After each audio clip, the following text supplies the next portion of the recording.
Hi, welcome back to Lakeside Quilt Making Arts. We are here today to talk about one of my favorite subjects, Pick-A-Petal. This is Jen King Wells. If you're new here, this is Jen King Wells Block of the Month with the Quilt Show. And if you don't know about the Quilt Show, I'm your fairy godmother today because I'm telling you about it. You definitely need to go check it out. There's a subscription fee that you can pay monthly or annually. I think it turns out to $49 a month. It is so well worth it. You get a block of the month pattern and you get instructions all year long and you get fabulous interviews. Anyway, I don't mean to sound like a commercial for them. I just really do love what I get out of it, and I wanted to try to tell anybody who is new about them. Finishing what I was saying, this is Jen King Wells quilt, and it is a block of the month with the Quilt Show. And since January, we've been working on this particular pattern, and you get it as part of your subscription. You get it for free, and then you get free instruction. So I've done this center block. Voila, there it is. I've done some of the month 2 pattern, which is block 1, which was this one here. There are 20 of those scattered in this square here and then out here as well. And then I have I done? Let's see. Oh, and I have done about 3/4 of the first block of the second block. So month 3, we learned how to make this block, and there are 20 of those. Then now this 4th month, we're doing block 3, and that is the block that you see underneath all of these applique figures and florals in here. So that is a log cabin block. So we're just doing a log cabin. Sounds easy, right? Well, Barbara Black, who is the instructor for the Quilt Show's block of the month, she demonstrated a couple of different ways in her videos for this block of the month are free. You just have to be a member in order to get the pattern itself. Anyway, so you can go and watch Barbara and get a good glimpse about why this is such a fascinating project. And actually, I think the interview with Jen Kingwell, the designer, I think that might have been free as well. Back to what we're doing today. What we're doing today is we're discussing this block. So all we're expected to do here in the month of April is to create the 20 log cabin background blocks. And I say background because they're a background for the future applique that we will be doing. And I think I remember telling you guys from the very beginning, so if you're not new and you have been with me from the very beginning, you might remember that I have said that I didn't want this inner border for mine to be white. I didn't want it to have a light background. I want mine to have this background, along with some other fabrics of similar value, working with this particular fabric, which I have plenty of, and I actually went sleuthing to find it, and I had to order it from, I forget where I ordered it from, but some quilt store in America, and I got a yard of it, I think. So I have plenty, and I want to go lean heavily on this. But I do have some other fabrics I've pulled from my stash, and one of my first videos for this Block of the Month series, I was pulling and curating from all the fabrics that I had been curating for my granddaughter, to have a quilt for my granddaughter. And she's just a few months old now, so I really didn't know her personality yet. And, she's 6 months old, or closing in on 7 months old. So how much of her personality do we really know? We know a little bit of it, but not what we will later. So this was a legacy piece for her that kind of represents her mother and her father a little bit more than it represents her. So I had been curating fabrics that represented them. And so when I saw this quilt pattern come up on the Quilt Show with Jen Kingwell, I fell in love with her, and I fell in love with the pattern and the quilt. And it's like, yes, that's what I want to do. And it really, I'm still sold on it 100,000%. But there were just a little variations I wanted to do. And this dark blue navy background was one of the things I wanted to do. And you can see in the quilt pattern, the quilt visual, they've got a light background there, but it's not quite as white as this inner border. And that's fine, but I want mine to be really saturated, and I want the entire quilt to be pretty saturated.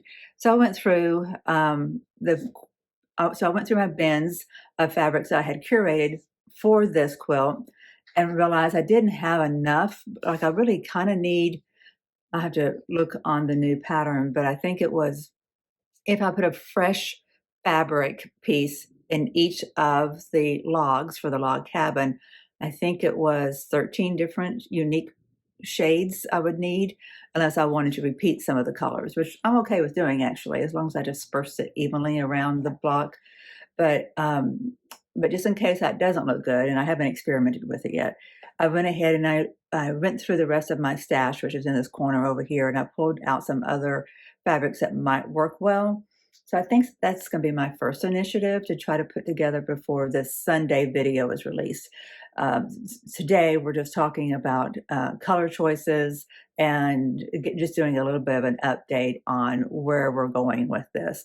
I did get block one, just a few, I think it was 3 pieces, 3.5 of these blocks done. I had a lot of snags.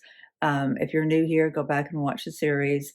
I'm fairly new, so I jumped in the deep end whenever I jumped in with this quilt. And so I've had a lot of little learning curves, and I've still got some. And those learning curves would be less if I could spend time on the forum or engaging with Barbara or going to her website, where her blog is. I just, I'm such a visual learner. That's why YouTube is so fabulous for me. Like going somewhere where I have to read it isn't great for me. I do well if I read and hear something, or if I write it and experience it. Like I'm really dense is basically what I'm saying. I got to hear it, see it, do it, feel it, be involved in it, and have conversations about it, and then I can learn it. It's not quite that bad, but it's kind of that bad. Did you just see that fly? A horsefly just whipped between you and I. So what happens in the spring when you leave the door open. So I think what I was saying is that I had done just 3 or 4 of the block one, just done like 3/4 of block two, because I've had some learning curves. I was trying to do it all just by hand initially, but now I've given myself permission that I'm going to do some by some, if not a lot, of the sewing by machine. What I love a lot about this quilt is all the curves that are in it. There's just curves everywhere. You know, you get these fans out here, you get curves in here, you get this arc, right? There's just a lot of curves. And I like how they kind of blend and morph together. And I think the more the background colors between all these different rows blend, then it's going to be more cohesive. And that's just kind of what I'm looking for. If my quilt turned out looking just like that, well, number one, there's no way. But if it turned out looking just like this, I would be in love with it. I'm just into something really saturated right now. So my choosing that is not a statement against this. I chose to do this quilt because I fell in love with this. Fell in love with this and Jen Kingwell and the hand stitching. So let me show you the fabrics that I curated. Come on over to my table. Oh, before we go over there, let me just explain something.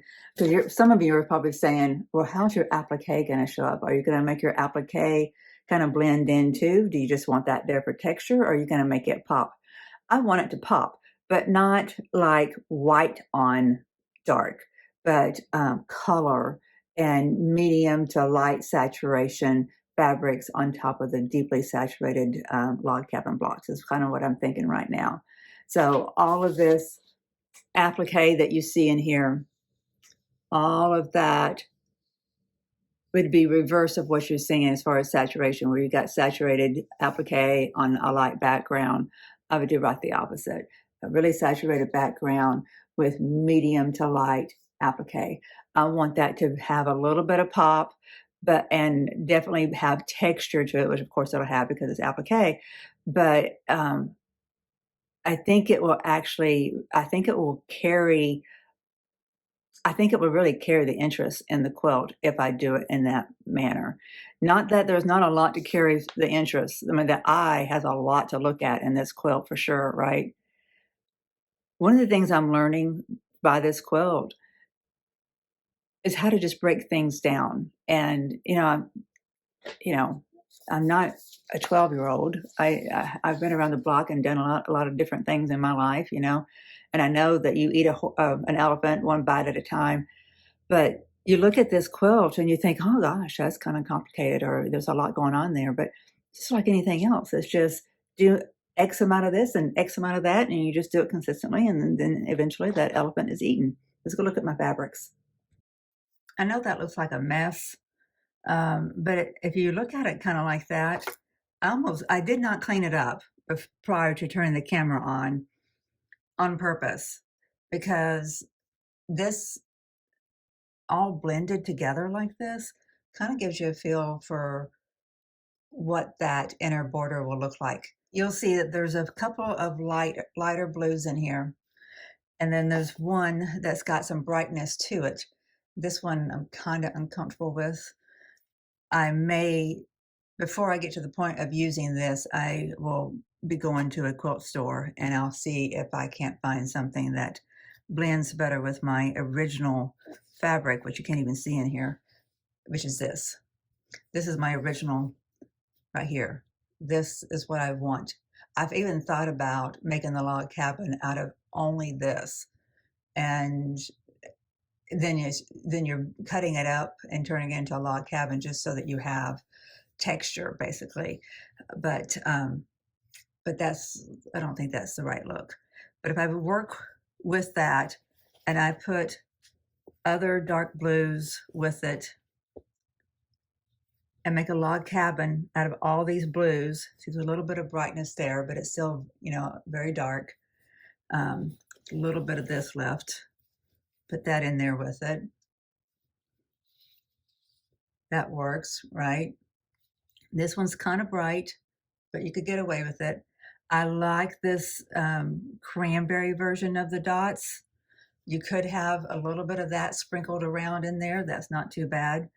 But I wouldn't, its value is similar is the only reason I think you can get away with it. And I know, even without looking at it and seeing how its value is similar, you just know because it's from the same line of fabric that it's meant to be similar. Pretty dang close. Not so sure about that at all. Just like I like this one, I think, more than this one because this adds a variety of color. And I want my applique to stand out, not any design. This color is fine, but I don't like that it has the little wheel caps on it.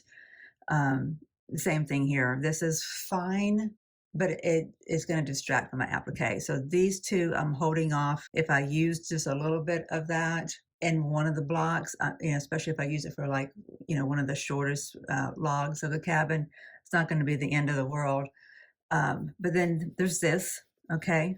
So that all works fine. There's this one.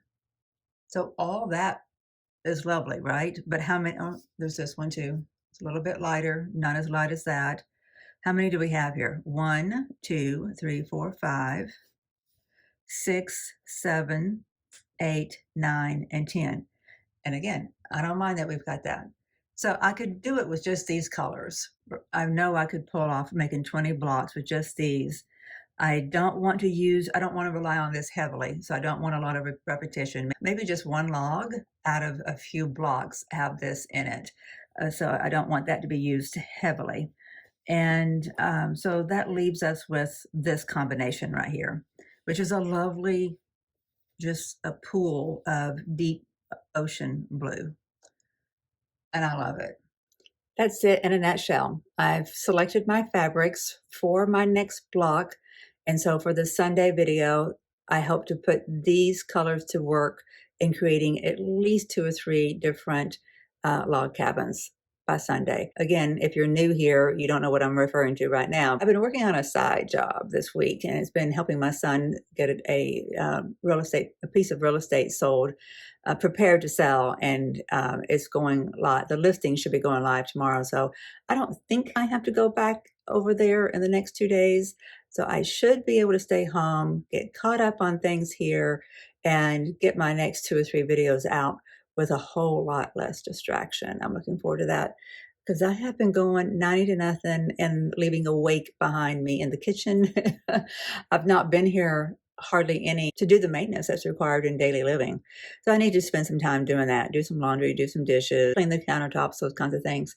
But other than that, I think I get to work on my blocks So tomorrow I'll be working on the video that will be released on Saturday, and then on Saturday I'll be working on this one that we're talking about and released on Sunday. Right now I'm just doing videos a day before they're going live. I need to work on that. I need to work on them 2 or 3 days in advance. I'd like to get a good 4 or 5 days in advance. But on that note, I do have something kind of fun in the works. On Monday, I'm going to be shooting an interview with a quilter. And right now, I'll just tell you her name is Stacy. I'm not going to say her last name just yet because I haven't actually met with her. My long armor has a shop in Huntsville, and I've told you about that. I did a little video. I'll try to put that I'll link that in the description of this video. Her name is Sherry Spivey, and I think she said she was the first long armor in Alabama, and she's created a shop, a retail front for her long arm business. And it's right beside one of the 2 quilt shops in Huntsville. And it's just an adorable space. She's done a great job with it. But I told her, I said, Sherry, when you've got something really cool and interesting that comes through on, it's wrapped on your long arm and you've done the work on it and you've got a cool story, let me know. I want to come and interview. I want to profile it.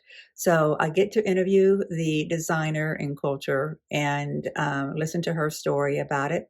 And I'll get that shot on Monday. Not quite sure what's going to happen, so I can't tell you when I'm going to release it. But I hope to do more of those. I want to profile people in my area and the things they're doing. And that gives me a chance to work on some videos in tandem with publishing daily videos so that we can get some backlogged ones so that whenever I'm out for whatever reason, like when I have to have my surgery, and I don't know when that is, I haven't scheduled it, things like that. We just need to have a backlog. My friends, I'm just so grateful you've stuck with me this week. It's been a week and a half or 2 or 3 weeks in this one week. It's been a big, huge week, and it feels really good to have accomplished everything that we've got accomplished. I would not have gotten here without my friends. That reminds me, let me show you something. If you were following my videos back in February, you'll recognize the name Wild and Woolly. This is the name of a quilt shop in Charleston, South Carolina. And the girlfriend who gave me what's in this bag, her name is Margot, and she helped me out this week. She and her husband both, my gosh, they worked so hard for me yesterday, and just happy to do it, right? Just smiles on their faces and just, servant's heart. They just saw that I had more going on than what I could physically do, and it wasn't good for my body to even try to do it on my own. So they just stepped in, and not only did she just waltz in and, get grubby with me, but she came bearing gifts. When we were at the Wild and Woolly, I'm trying to do this without rattling the bag.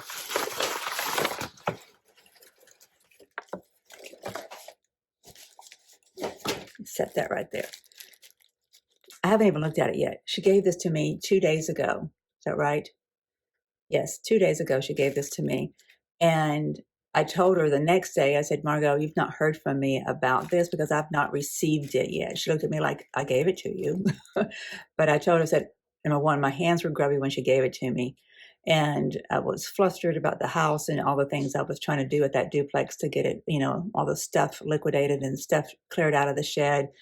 And I said, no, I'm going to receive it when I'm calm and peaceful and I can think about what it is you did.